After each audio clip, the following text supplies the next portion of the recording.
સાળંગપુરમાં ST ડેપોના compound wall જીવલેણ હવે બની રહી છે। કોઈ દુર્ઘટના સર્જાય તે પહેલા તેની મરમ્મત કરવાની જરૂર છે।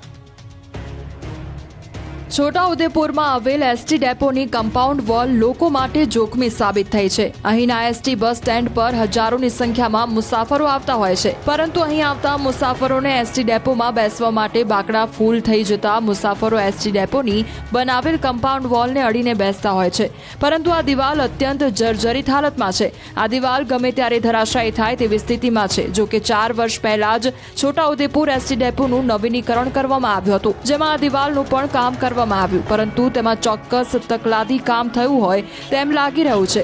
દિવાલમાં મસમોટી તિરાડો પડી ગઈ છે, ત્યારે હવે આ દિવાલનું કામ કરવામાં આવે તેવી માંગ ઉઠી છે। રાજ્યમાં શરૂ થનારી બોર્ડની પરીક્ષાની કામગીરી ખાનગી શાળાના શિક્ષકોને પણ સોંપવા માટે માંગ કરી। આગામી 27 તારીખથી ધોરણ 10 અને 12ની બોર્ડની પરીક્ષા શરૂ થઈ રહી છે, ત્યારે સમયસર બોર્ડનું પરિણામ જાહેર કરી શકાય તે માટે 11 માર્ચથી મધ્યસ્થ મૂલ્યાંકનની કામગીરી શરૂ થવાની છે અને તેના માટે 69,000 શિક્ષકોને કામગીરી સોંપવામાં આવી છે। તો આ તરફ રાજ્ય શાળા સંચાલક મંડળનું માનવું છે કે તમામ કામગીરીનો ભાર સરકારી અને ગ્રાન્ટેડ શાળાના શિક્ષકો પર આવી પડે છે, તેથી ખાનગી શાળાના શિક્ષકોને પણ કામગીરીમાં ફરજિયાત જોડવામાં આવે। વધુ માત્રામાં પેપર તપાસવામાં આવતા હોવાથી તેની સીધી અસર ધોરણ 9 અને 11ના શિક્ષણ કાર્ય પર પડે છે। શાળા સંચાલક મહામંડળ દ્વારા આ બાબતે શિક્ષણ મંત્રીને રજૂઆત કરવામાં આવી છે।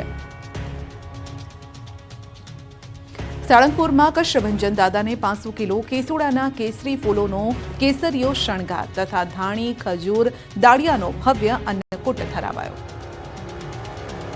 સાળંગપુર ધામ ખાતે કષ્ટભંજન દાદાને આજે વિશેષ શણગાર કરવામાં આવ્યો। શ્રી કષ્ટભંજન દેવ હનુમાનજી મંદિર ખાતે શાસ્ત્રી સ્વામી હરિપ્રકાશદાસજી પ્રેરણાથી તેમજ કોઠારી વિવેક સાગરદાસજી સ્વામીના માર્ગદર્શનથી કષ્ટભંજન દેવ હનુમાનજીને દિવ્ય વાઘા ધરાવવામાં આવ્યા। આજે સવારે મંગળા આરતી તથા શણગાર આરતી નૌતમ પ્રકાશદાસજી સ્વામી વડતાલ દ્વારા કરવામાં આવી।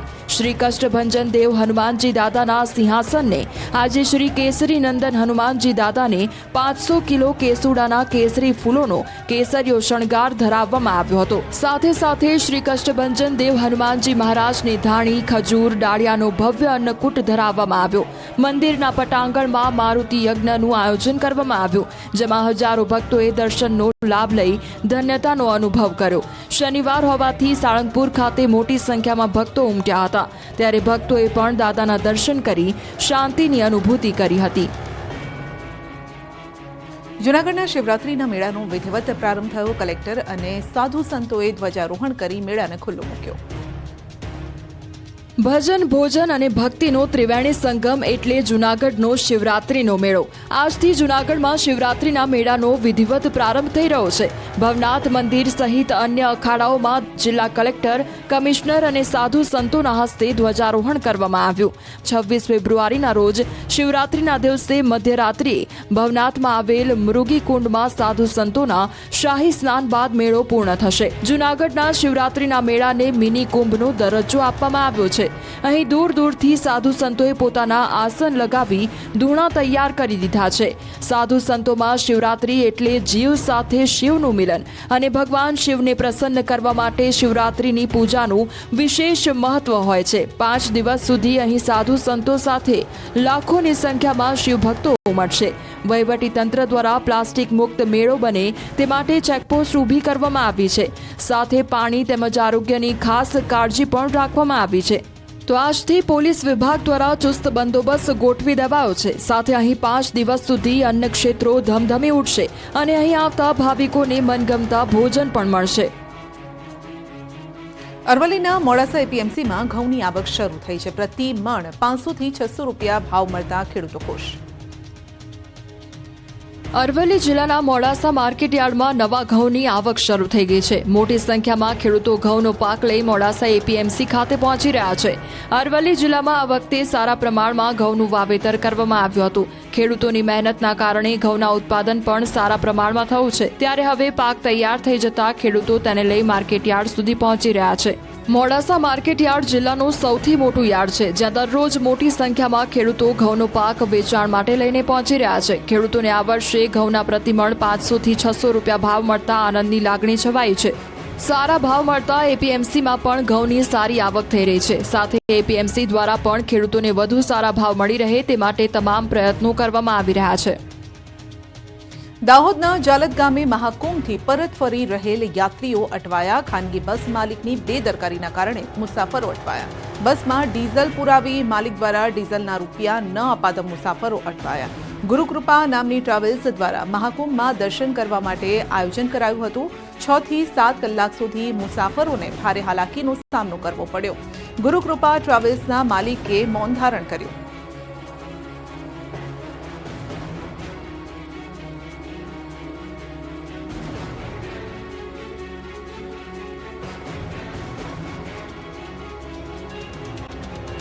પ્રક્રિયાથી લોકોને મળી શકે છે થોડી રાહત, કેમ કે ઈ-કેવાયસી હવે પોસ્ટ ઓફિસમાં પણ કરી આપવામાં આવશે.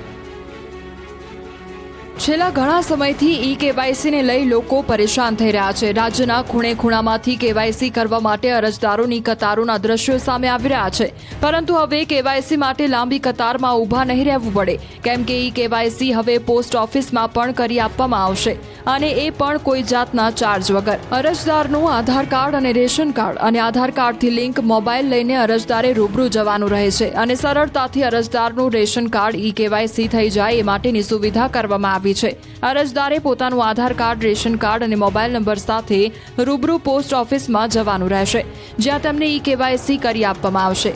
ગુજરાત પોસ્ટલ સર્કલ અને food and civil supply Gujarat દ્વારા એમઓયુ કરવામાં આવ્યા છે, જે એમઓયુ અંતર્ગત પોસ્ટ ઓફિસમાં પણ ઈ-કેવાયસીની કામગીરી શરૂ કરવામાં આવી છે. કર્મચારી દ્વારા લોગિન કરીને સ્થળ પર ઘરે ઘરે અથવા વિવિધ જગ્યાએ કેમ્પનું આયોજન કરી ઈ-કેવાયસીની કામગીરી શરૂ કરવામાં આવી છે. બોડકદેવ અને મોઢેરામાં ગેરકાયદેસર બાંધકામો પર બુલડોઝર ક્યારે ફરશે તેને લઈ એએમસી નેતા વિપક્ષે સવાલ ઉઠાવ્યા. અમદાવાદમાં પાલડી, બોડકદેવ અને મોટેરામાં ગેરકાયદેસર બાંધકામો પર ક્યારે બુલડોઝર ફરશે, આ સવાલ ઉઠાવ્યો છે વિપક્ષ નેતા શહેજાદ ખાન પઠાણે. ગેરેજ વિભાગ અને મોતીબાગ ટાઉન હોલ ભંગારવાળો બની ગયો છે. ગંદકી અને કચરાથી લોકો ત્રાહિમામ. ભાવનગર મહાનગરપાલિકાના ગેરેજ વિભાગ, મોતીબાગ ટાઉન હોલ સહિત અનેક જગ્યામાં છેલ્લા ઘણા સમયથી કેબિનો, સાઇનબોર્ડ, લોખંડ અને લાકડાનો સ્ક્રેપ ભંગાર સડી રહ્યો છે, જેના કારણે ગેરેજ વિભાગમાં કામ કરતા કર્મચારીઓના આરોગ્ય પણ જોખમમાં તોડાઈ રહ્યા છે. સરકારની ગાઈડલાઈન મુજબ ગંદકી અને કચરો ન કરવો જોઈએ, કેમ કે આરોગ્ય સાથેનું જોખમ રહેલું છે. પરંતુ સરકારની આ ગાઈડલાઈનને ખુદ મહાનગરપાલિકાનું તંત્ર ઘોડીને પી ગયું હોય તેવા દ્રશ્યો સામે આવ્યા છે. ભાવનગર મહાનગરપાલિકાની લાલિયાવાડીના કારણે મહાનગરપાલિકાના ગેરેજ વિભાગ તેમજ શહેરની મધ્યમાં આવેલ મોતીબાગ ટાઉન હોલમાં રહેલા ભંગાર અને સ્ક્રેપના કારણે હાલ સડી રહ્યો છે. પરંતુ નિર્ભર તંત્રના પેટનું પાણી નથી હલતું, અને જેના કારણે ગેરેજ વિભાગમાં રહેલ ભંગારનો જથ્થો હાલ સડી રહ્યો છે, અને સાથે આ જ ભંગારના આ સ્ક્રેપમાં ગંદકી, કચરો અને મચ્છરનો ઉપદ્રવ પણ જોવા મળી રહ્યો છે, જેના કારણે મચ્છરજન્ય રોગોનો સામનો ગેરેજ વિભાગ અને મોતીબાગ ટાઉન હોલમાં કામ કરતા કર્મચારીઓને ભોગ બનવાનો વારો આવ્યો છે. તાકીદે આ સ્ક્રેપ ભંગારને અહીંથી ઉપાડી લેવામાં આવે તેવી માંગ ઉઠવા પામી છે. સમગ્ર મામલે મેયરને પૂછવામાં આવતા તેઓએ કહ્યું કે 2 દિવસ પહેલા જ આ બાબતે મારા ધ્યાનમાં આવી છે, અને તે ભંગારનો નિકાલ કરવા આદેશ પણ આપી દેવામાં આવ્યા છે. સાથે ગંદકી અને કચરાનો નિકાલ કરવા પણ સૂચના આપવામાં આવી છે. ખંભાતના અખાતમાં કેમિકલ ઠાલવતી કંપનીઓ પર જીપીસીબીએ તવાઈ બોલાવી. ખંભાત ભાલ પ્રદેશનું પ્રવેશ દ્વાર માનવામાં આવે છે. અહીં સોખડા વિસ્તારમાં અનેક કેમિકલ કંપનીઓ આવેલી છે. આ કંપનીઓ પોતાના કેમિકલ વેસ્ટ ખંભાતના અખાતમાં ઠાલવતી હોવાની ફરિયાદ આધારે જીપીસીબીએ તપાસ શરૂ કરી હતી. જીપીસીબીએ જીઆઈડીસીમાં આવેલી 2 કંપનીઓ જૈવિન ઇન્ડસ્ટ્રીઝ અને દત્ત કેમટેક કંપનીએ સર્ચ ઓપરેશન હાથ ધર્યું હતું. જીપીસીબીની તપાસમાં સામે આવ્યું બંને કંપનીઓએ કેમિકલના વેસ્ટેજ અને વેસ્ટેડ એસિડના નિકાલ માટે જમીનમાં 10 ફૂટથી પણ ઊંડા ખાડા ખોદી 500 મીટરની પાઇપલાઇન નાખી ખંભાતના દરિયામાં તેનો નિકાલ કર્યો છે, જેના કારણે દરિયાઈ વિસ્તાર, જીવસૃષ્ટિ અને પર્યાવરણને નુકસાન પહોંચ્યું છે. જીપીસીબીની ટીમે કંપનીઓના સર્ચ ઓપરેશનનો અહેવાલ તૈયાર કરી ગાંધીનગર પોલ્યુશન વિભાગને મોકલી આપ્યો છે. હવે ગાંધીનગર પોલ્યુશન વિભાગના દિશા નિર્દેશ મુજબની કાર્યવાહી આ બંને કંપનીઓ સામે હાથ ધરાશે. ધર્મજ ગામે રોગચાળો વકરતા આરોગ્ય વિભાગ દોડતો થયો. રોગચાળાના કારણે એક દીકરીનું મોત થયું. પેટલાદ તાલુકામાં આવેલા ધર્મજ ગામે રોગચાળો વકરતા આરોગ્ય વિભાગ એક્શનમાં આવ્યું છે. ધર્મજ ગામમાં કમળાના 31 જેટલા કેસ નોંધાયા છે. ધર્મજ ગ્રામ્ય પંચાયતનો વિસ્તાર ગાંધી ચોક, હરિજનવાસ, ચામુંડા વિસ્તાર. પીવાના પાણીની પાઇપ સાથે ગટર પાણીની પાઇપલાઇન જોડાણ થતા ગામમાં ગંભીર રોગચાળો ફાટી નીકળ્યો છે, જેમાં એક સગીર દીકરીનું મૃત્યુ થયું છે. જે અંગે આણંદ આરોગ્ય વિભાગની ટીમ નક્કર રીતે પુષ્ટિ નથી કરતી. જો કે રોગચાળાને લઈ આરોગ્ય વિભાગે સર્વે તેમજ સુવિધાઓ પૂરી પાડવા માટે કવાયત શરૂ કરી છે. આરોગ્ય વિભાગની વિવિધ ટીમો દ્વારા ધર્મજ ગામમાં પાણીનું લીકેજ શોધવા માટે ડોર ટુ ડોર વિઝિટ કરી રહી છે. સાથે જ ગામમાં તમામ પ્રકારની આરોગ્યલક્ષી સુવિધાઓ પૂરી પાડવામાં આવી રહી છે. ખેડાના મધ્યાહન ભોજનમાં હલકી ગુણવત્તાનો નાસ્તો અને ચણા મુદ્દે નવા ખુલાસા થઈ રહ્યા છે. મધ્યાહન ભોજનમાં આપવામાં આવતા પીએમ પોષણ નાસ્તાના ચણાના ખરાબ અને હલકી ગુણવત્તાવાળા હોવાના મામલે વધુ એક ખુલાસો થયો છે. જે મામલે પુરવઠા અધિકારી દ્વારા ગોડાઉન મેનેજરને લેખિતમાં જથ્થો બદલવા પત્ર લખી સૂચન કરવામાં આવ્યું હતું અને ચણાનો જથ્થો ખરાબ આવ્યો હોવાનો નડિયાદ, માતર, મહેમદાવાદ અને નડિયાદ શહેરના મામલતદારના પત્રને સંબોધીને પત્ર લખવામાં આવ્યો હતો. પરંતુ પત્ર લખ્યો હોવા છતાં ગોડાઉન મેનેજર દ્વારા જથ્થો બદલી આપવામાં નહોતો આવ્યો. મહત્વનું છે કે મધ્યાહન ભોજનમાં પીરસવામાં આવતા ચણા ખરાબ હોવાથી બાળકોને નાસ્તાથી વંચિત રહેવાનો વારો આવ્યો હતો. બાદમાં ન્યૂઝ 18 ગુજરાતીએ માતર તાલુકામાં ચણાના જથ્થાની તપાસ કરતા જ બાળકોને બીમાર કરે તેવા દ્રશ્યો સામે આવ્યા હતા. ચણાનો જથ્થો ખોલતા જ તેમાં જીવતી જીવાતો ફરતી જોવા મળી હતી. ત્યારે સવાલ એ થઈ રહ્યો છે કે જો પુરવઠા અધિકારી દ્વારા 12 તારીખે પત્ર લખવામાં આવ્યો હતો તો પછી જથ્થો કેમ બદલવામાં ન આવ્યો? આ જથ્થો આપનારા એજન્સી સામે હજી સુધી કોઈ પગલાં ભરવામાં કેમ ન આવ્યા? અંદાજિત 20,000 કિલોથી વધુ ચણાનો જથ્થો જીવાતવાળો અને અખાદ્ય હોય તો તેનું સેમ્પલ કેવી રીતે પાસ થયું? સામાજિક તત્વોની સાથે સાથે નશાખોરો પણ બેફામ બન્યા છે. છાશવારે સુરતમાંથી ડ્રગ્સ, દારૂની હેરાફેરી ઝડપાઈ રહી છે. સુરતમાં ફરી એક વખત ડ્રગ્સની હેરાફેરીનો પર્દાફાશ થયો છે. સુરતના રાંદેર વિસ્તારમાં ડ્રગ્સના જથ્થા સાથે મહિલા સહિત 4 શખ્સોને ઝડપી લેવાયા. રાંદેર વિસ્તારમાં કેટલાક શખ્સો ડ્રગ્સનું વેચાણ કરી રહ્યા હોવાની પોલીસને બાતમી મળી હતી. બાદ ખંભાળિયામાં પણ તસ્કરોએ તરખાટ મચાવ્યો. ખંભાળિયામાં આવેલા સરકારી ક્વાર્ટરમાં 5 મકાનોને તસ્કરોએ નિશાન બનાવ્યા. શનિવાર અને રવિવારની રજા હોવાથી ક્વાર્ટરમાં રહેતા પરિવારો બહાર ફરવા ગયા હતા અને તેનો જ લાભ લઈ તસ્કરો ત્રાટક્યા. તસ્કરોએ મકાનમાંથી સોના, ચાંદી અને રોકડની ચોરીને અંજામ આપ્યો. ઘટનાની જાણ થતાં જ પોલીસ અને ડોગ સ્ક્વોડનો કાફલો ઘટનાસ્થળે પહોંચ્યો હતો. સરકારી કર્મચારીઓના મકાનમાં ચોરીની ઘટનાએ જિલ્લાભરમાં જોર પકડ્યું છે. ત્યારે પોલીસે પણ અલગ અલગ ટીમ બનાવી તસ્કરોને ઝડપી લેવા કવાયત હાથ ધરી છે. વિવાદ બાદ દેવાયત ખવડ મીડિયા સામે હાજર થયા અને ખવડે આરોપ લગાવ્યો કે સાણંદ નજીક મોડી રાત્રે તેમના ડ્રાઈવર પર હુમલો કરી કાર જપ્ત કરવાની ઘટના બની હોવાનો આક્ષેપ કર્યો છે. તેમણે એક જ દિવસે તેમના 2 ડાયરાના કાર્યક્રમ બુક કર્યા હતા. દેવાયત ખવડે સનાથલ અને દેવાયત ખવડ આણંદ સોજિત્રા ખાતે એમ એક જ દિવસે 2 ડાયરાના કાર્યક્રમ રાખ્યા હોવાની વાત સામે આવી.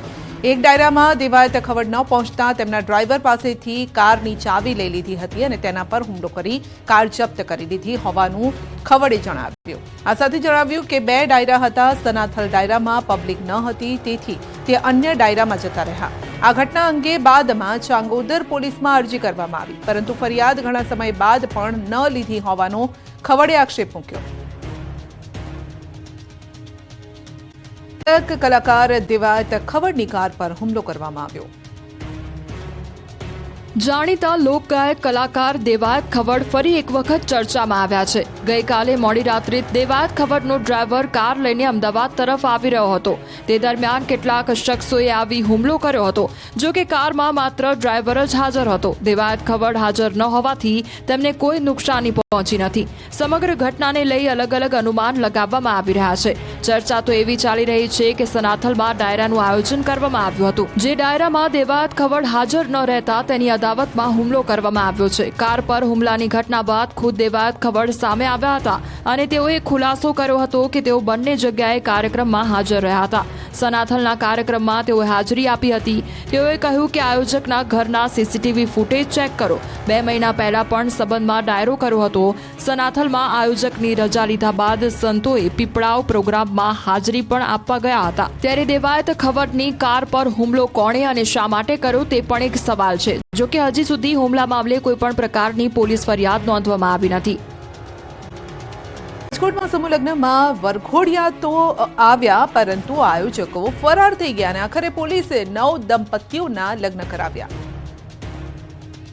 રાજકોટમાં ઋષિવંશી સેવા સંઘ દ્વારા સમૂહ લગ્નનું આયોજન કરવામાં આવ્યું હતું, જેમાં 28 જેટલા જોડાના લગ્ન થવાના હતા. પરંતુ સમૂહ લગ્નનો પ્રારંભ થાય તે પહેલા જ હોબાળો મચી ગયો, કેમ કે લગ્ન માટે જોડા તો મંડપ સુધી પહોંચી ગયા હતા, પરંતુ આયોજક એક પણ ફરક્યા નહોતા. આખરે લગ્ન સ્થળે જ હોબાળો મચી ગયો. ઘટનાની જાણ થતાં જ પોલીસ કાફલો પણ ઘટના સ્થળે દોડી આવ્યો. લગ્નની નોંધણી કરાવવાની લોકોમાં ભારે રોષ હતો, કેમ કે તેઓ દૂર દૂરથી સમૂહ લગ્નમાં પહોંચ્યા હતા. ન્યૂઝ 18 ગુજરાતી પર સમૂહ લગ્નમાં આવેલા વરવધુએ રોષ ઠાલવ્યો. વરે કહ્યું, લાખ રૂપિયા આપવા તૈયાર છીએ, પૈસા નથી જોઈતા, પરંતુ અમારી આબરૂ પરત આપો.